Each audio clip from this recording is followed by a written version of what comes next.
Welcome to Educlick your online study partner. Good morning दोस्तों, आपका बहुत बहुत स्वागत है आपके अपने यूट्यूब चैनल एजुक्लिक में। तो देखिए, पिछली क्लास में यानी कि फ्राइडे को हुआ था अपना टेस्ट, और टेस्ट में आपको अपनी तैयारी के बारे में पता चल गया होगा कि हम रोजाना कितना पढ़ रहे हैं, ठीक है, और कितनी तैयारी है हमारी। 12 क्वेश्चन थे उसमें, ठीक है। आज हम जानकारी करेंगे बहमनी साम्राज्य और विजयनगर साम्राज्य के बारे में। तो आइए देखिए, पहले पढ़ते हैं विजयनगर साम्राज्य के बारे में। विजयनगर साम्राज्य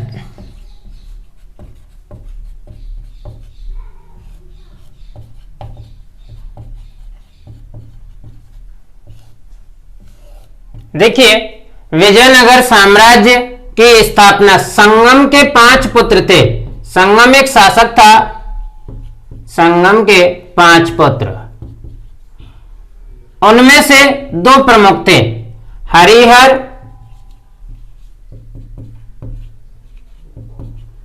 और दूसरा था बुक्का, ठीक है। इन दोनों ने अपने साम्राज्य की स्थापना तुंगभद्रा नदी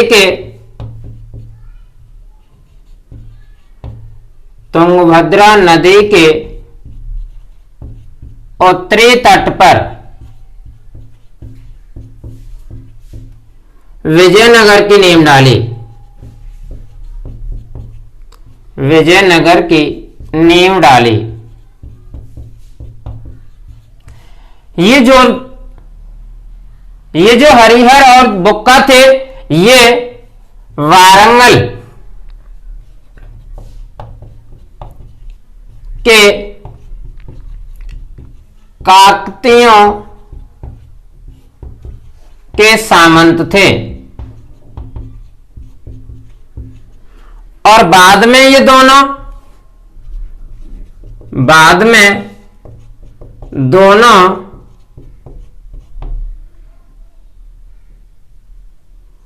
आधुनिक कर्नाटक के कांपिली राज्य के मंत्री बने, ठीक है। इसके बाद क्या हुआ, इस कांपिली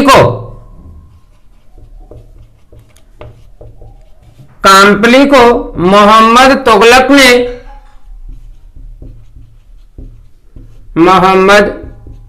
ने रौंद डाला, ठीक है। और हरिहर व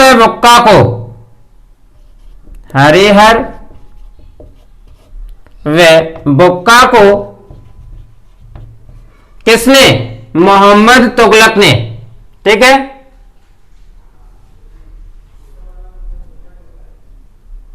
मोहम्मद तुगलक ने इसने क्या कर लिया?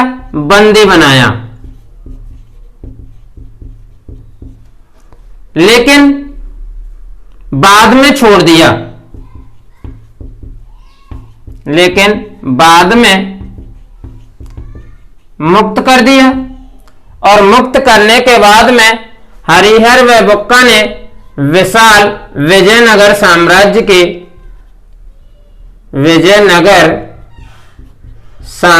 की नींव डाली, ठीक है। इस विजयनगर साम्राज्य की राजधानी हम्पी नामक खंडर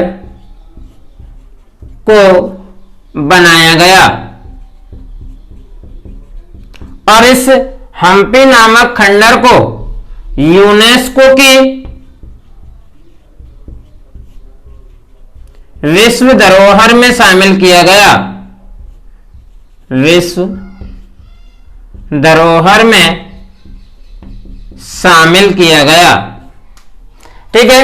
इसके बाद में देखिए कि 1336 में हरिहर का राज्यारोहण होता है, यानी कि राजा बनता है। राज्यारोहण हुआ और इसने हरिहर ने होयसल के सारे प्रदेश को अधिकार में ले लिया, यानी कि अपने विजयनगर साम्राज्य में मिला लिया। इसके बाद इधर देखिए कि 1346 में, यानी कि इस हरिहर की मृत्यु हो जाती है और बुक्का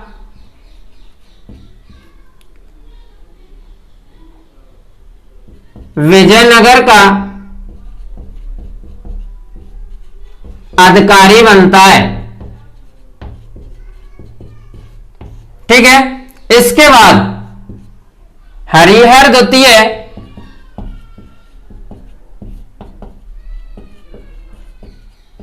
बुक्का का उत्तराधिकारी बना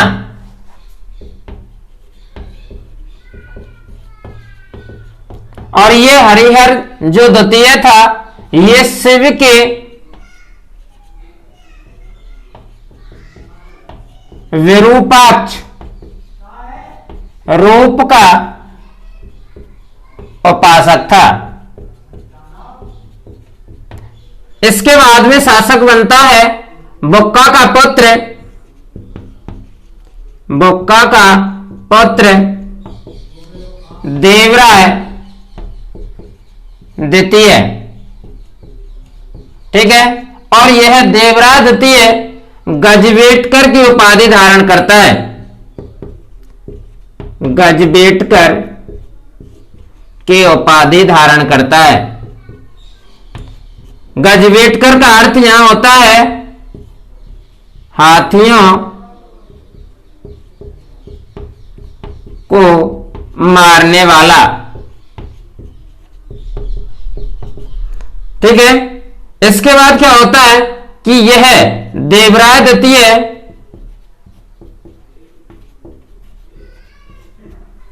पहली बार सेना में वहमनी राज्य का मुकाबला करने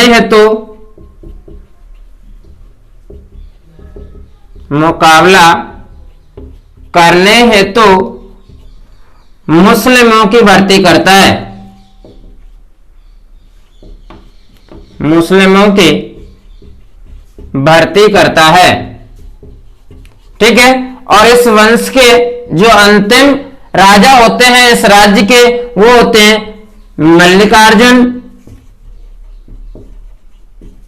व विरूपाक्ष अंतिम शासक होते हैं।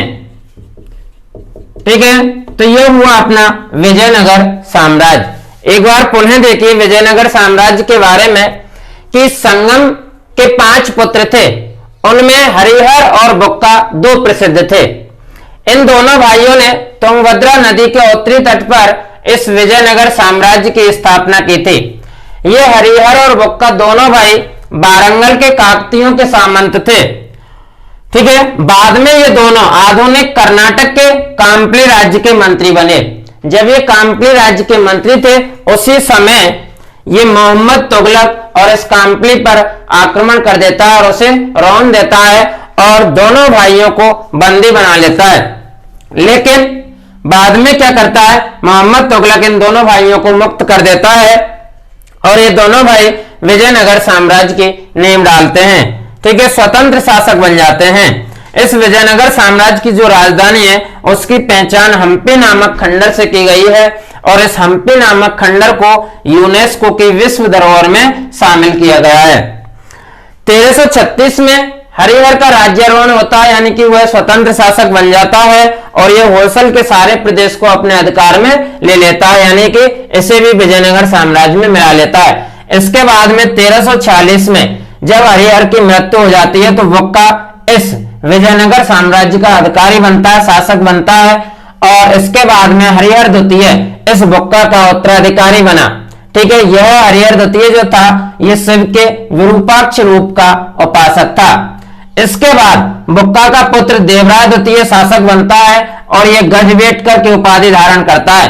गजवेटकर का अर्थ होता है हाथियों का शिकारी या हाथियों को मारने वाला, ठीक है, शिकारी भी कहते हैं या हाथियों का मारने वाला। इसके बाद शासक बनता है देवराज द्वितीय और यह पहली बार सेना में बहमनी राज्य का मुकाबला करने हेतु मुस्लिमों की भर्ती करता है और अंत में इस साम्राज्य के जो अंतिम शासक होते हैं वो होते हैं मल्लिकार्जुन और विरूपाक्ष। ठीक है, तो यहां तक नोट कर लीजिए। इसके बाद पढ़ेंगे बहमनी साम्राज्य। दूसरा देखिए बहमनी साम्राज्य।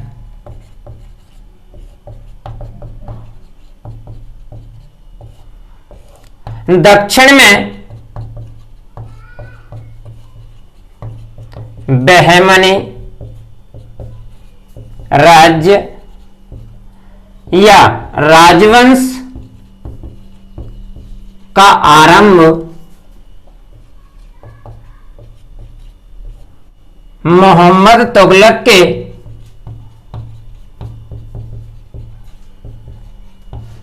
के अधिकारी हसन ने 1347 में किया। ठीक है, इसके बाद ये जो हसन था ये फारस के वीर योद्धा, फारस के वीर योद्धा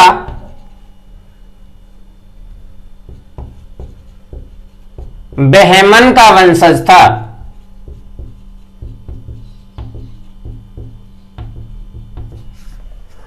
और इसने कुलवर्ग को अपनी राजधानी बनाया।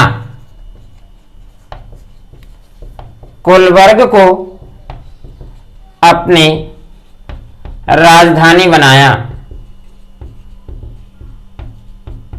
ठीक है, विजयनगर की जो पश्चिमी सीमा थी,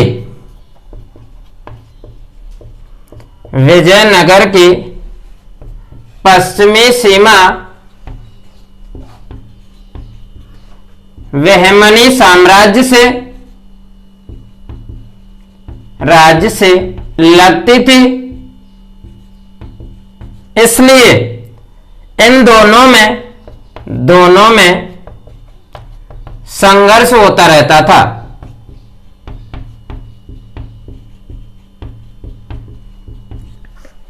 ठीक है, बहमनी राज्य के नवे सुल्तान अहमद ने बहमनी राज्य के नवे सुल्तान अहमद ने कुलवर्ग से राजधानी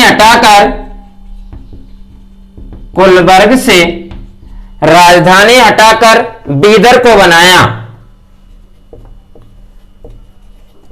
राजधानी हटाकर बीदर को बनाया। इसके बाद क्या हुआ देखिए, 13वां जो सुल्तान था मोहम्मद तृतीय, 13वां सुल्तान मोहम्मद तृतीय, उसने मोहम्मद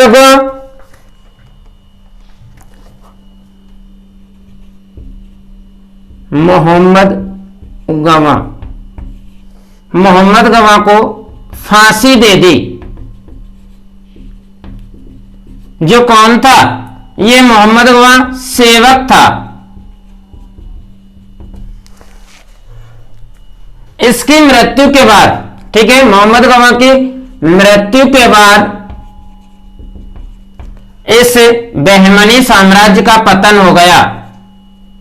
बहमनी का पतन हो गया और अंतिम शासक महमूद के समय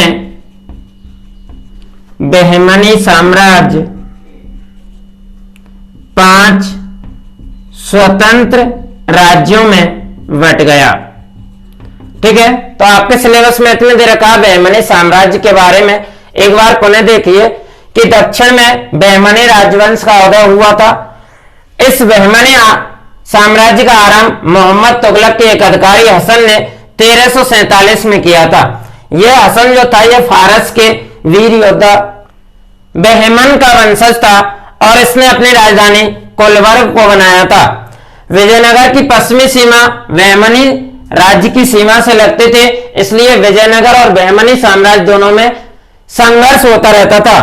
बहमनी राज्य के नवे सुल्तान अहमद ने कोलबर्ग से राजधानी को हटाकर किसे बनाया था? वीदर को अपनी राजधानी बनाया था। और 13वें सुल्तान मोहम्मद तृतीय ने मोहम्मद गवा जो एक सेवक था उसे फांसी दे दी और इस सेवक को फांसी देने के बाद में इस बहमनी साम्राज्य का पतन होता चला गया और इसका जो अंतिम शासक था महमूद, इसके बाद में यह बहमनी साम्राज्य 5 स्वतंत्र प्रांतों में बट गया। ठीक है, यहां तक नोट कीजिए, यह अपना बहमनी साम्राज्य।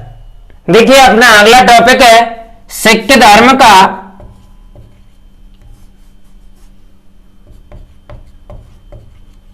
उद्भव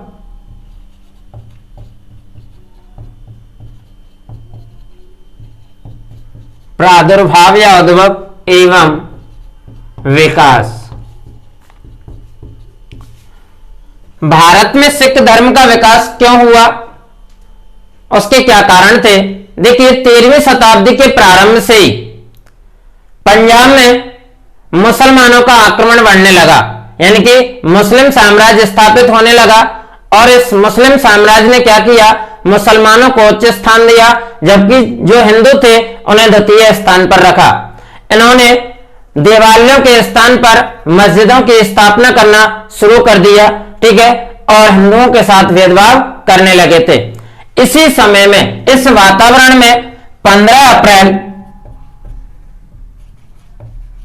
1469 को गुरु नानक देव का जन्म हुआ।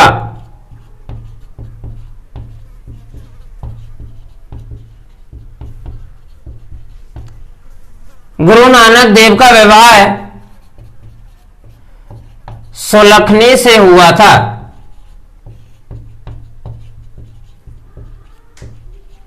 ठीक है, गुरु नानक की प्रारंभ से ही अध्यात्म के प्रति रुचि थी। अध्यात्म के प्रति रुचि थी तो इन्होंने क्या किया? इन्होंने कहा था कि मानुष की जात सबै एक, यानी सभी मनुष्यों की एक जात है। इस तरह का प्रचार करते हुए ये समस्त भारत में घूमे, समस्त भारत में भ्रमण किया और उनका यह भ्रमण उदासियां कहलाया। ठीक है, इसके अलावा गुरु नानक देव की जो शिक्षाएं थी वो थी गुरु के नाम की महानता व उपासना। ठीक है, दूसरा एक ईश्वर में विश्वास करना और शुभ कर्म करने पर बल देना, जात पात का विरोध करना। ठीक है, ये गुरु नानक देव की शिक्षाएं थे। इसके अलावा जपूजी, पट्टी, आरती, रहीराम, 12 माह, इनकी प्रसिद्ध रचनाएं थी। ठीक है, इनकी शिक्षाओं को स्पष्ट करने का कार्य गुरु अंगद ने किया। ये जो गुरु अंगद था ये नानक देव का शिष्य था। ठीक है, इस गुरु अंगद ने गुरुमुखी लिपि का विकास किया और नानक की शिक्षाओं को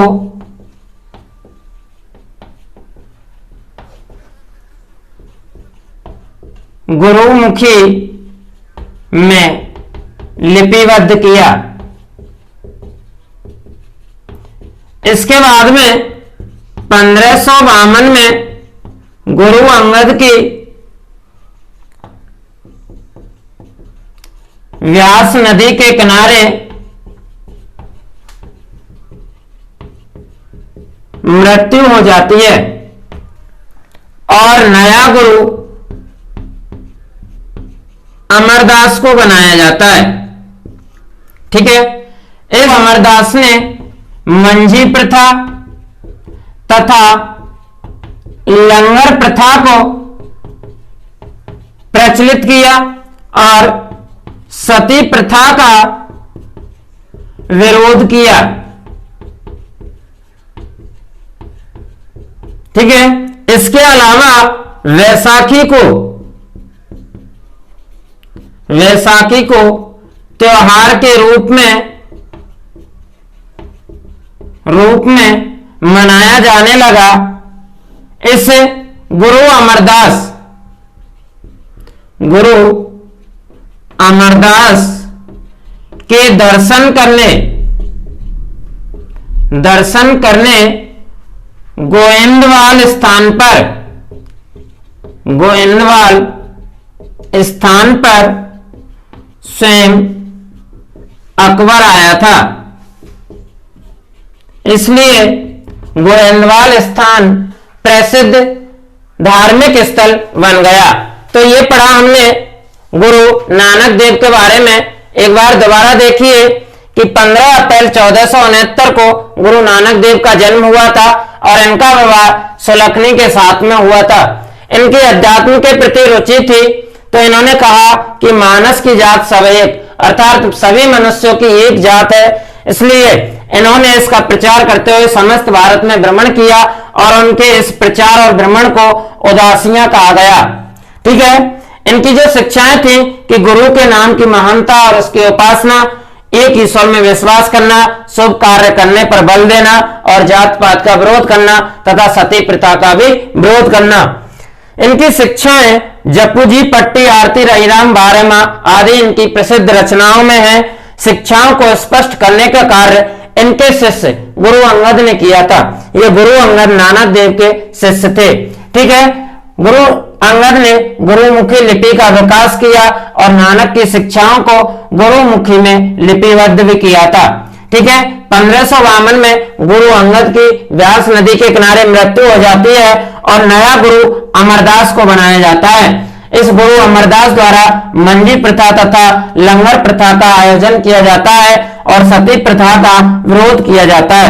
इसके अलावा वैसाखी को त्योहार के रूप में मनाया जाने लगता है और इस गुरु अमरदास के दर्शन करने अकबर स्वयं गोविंदवाल स्थान पर आया था, जिस कारण यह गोविंदवाल स्थान आज धार्मिक स्थान के रूप में पूजनीय है। ठीक है, तो यह रहा गुरु नानक देव। तो यहां तक ये हो गया अपना गुरु नानक देव। ठीक है, अगली क्लास में पढ़ाया जाएगा गुरु रामदास और अर्जुन देव के बारे में। यहां तक आपको समझ में आ गया होगा। इससे संबंधित जो भी नोट्स हैं वो पीडीएफ फाइल में उपलब्ध करा दिए जाएंगे। हमारी इस वीडियो को ज्यादा से ज्यादा लाइक और शेयर करें तथा चैनल को सब्सक्राइब करें। ठीक है, धन्यवाद।